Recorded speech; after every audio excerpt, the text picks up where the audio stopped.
Hello lovely people, welcome back to the channel. God bless you all for joining once again.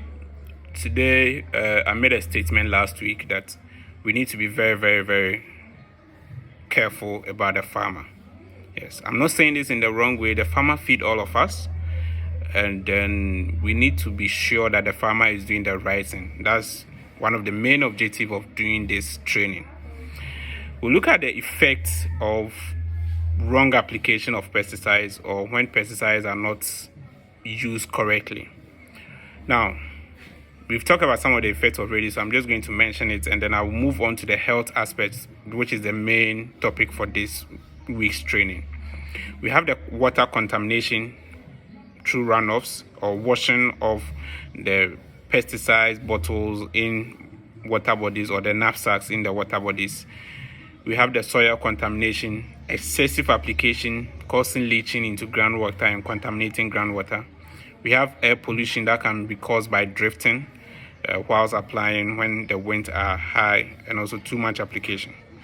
Now look at the health aspect. We have two aspects of it. We have the acute poisoning aspect, that is the respiratory, vomiting, dizziness, convulsion. These are all acute health problems. And then we have the chronic health effect that can go as high as neurological effects, causing a range of neurological problems. We have the endocrine disruptions. We have increased cancer risk. We have too much exposure to chemicals wrongly can lead to some cancer risk. We have some reproductive problems that it can also cause, such as birth defect, stillbirth, spontaneous abortion, and infertility in the high extreme. We have respiratory issues like asthma and other lung diseases. Now, how does this pesticides affect us, or how do they get into our system to be able to affect us? We're looking at three simple steps. The first step has to do with inhaling. Okay, when we inhale these pesticides, it gets into our system. Understand this: pesticides kills insects, but at the same time they have the ability to kill us because we are all in the animal kingdom. So you have an endocrine system, you have a nervous system. The pesticides have the same thing. So these chemicals have that tendency to affect their nervous system and affect you. So when we talk about inhaling, when you are spraying without a nose mask, without protective clothing, you stand at risk. The person selling pesticides at the shop, who is inside the pesticides, okay, inside the shop, the person, you can enter into a certain agrochemical shop and you feel that the pesticides are breathing on the neck of the seller without any protective clothing. Please, it's better to sit outside. When there's a customer in, then you go and then take whatever the customer needs for the person. We look at the thermal effect or thermal absorption. That is when it comes to contact with our skin through spraying, but also wearing protective clothing.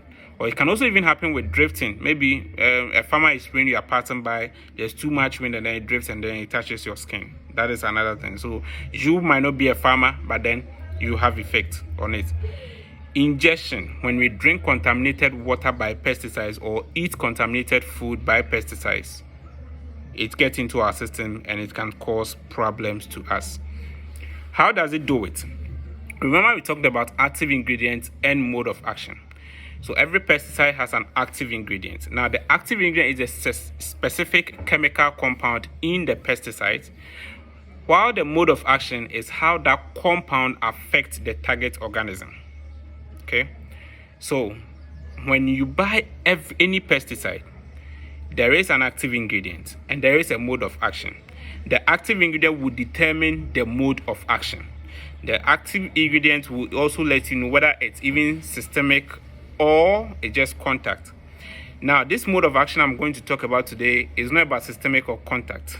It has to do with how it causes the organism to die. Okay, how it causes the organism to die.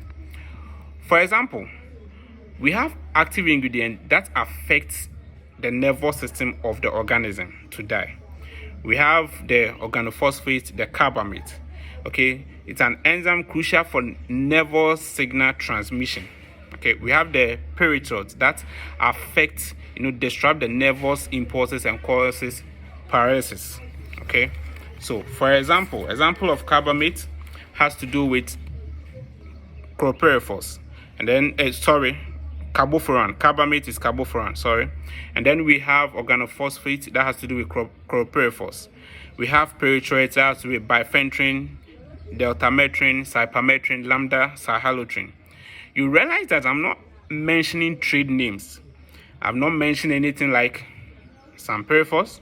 I've not said anything like Emastar. I've not said anything like partial. I've not said no, because those are trade names. And I don't want anybody to get me wrong saying that this chemicals does this. What I'm saying is that the chemical itself isn't the problem. The problem is how we use it.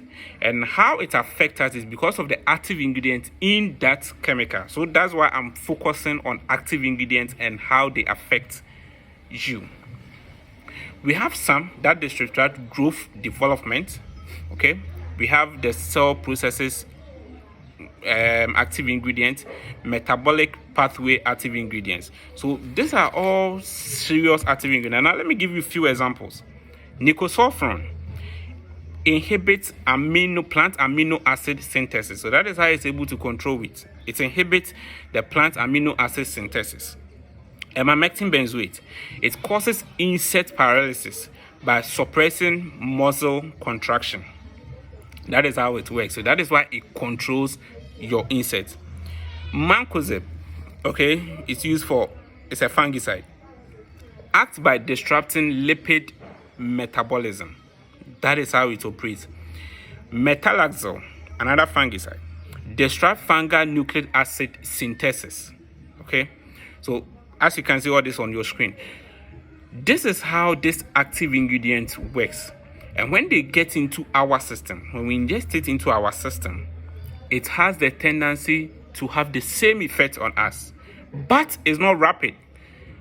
The acute ones can be very rapid and very fast, but the chronic ones takes a lot of time. And that is the reason why we all need to be careful. Somebody will say that all that you're talking about is about farmers using it. Yes, that's right. But then, when we look at the injection aspect, it has to do with everybody, because everybody eats. And nobody knows the food that is eating, where it's coming from.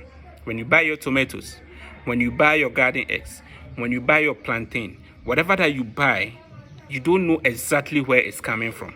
Even if you know where it's coming from, you don't know exactly how it's produced. And that is why it's very, very important to understand some of these things.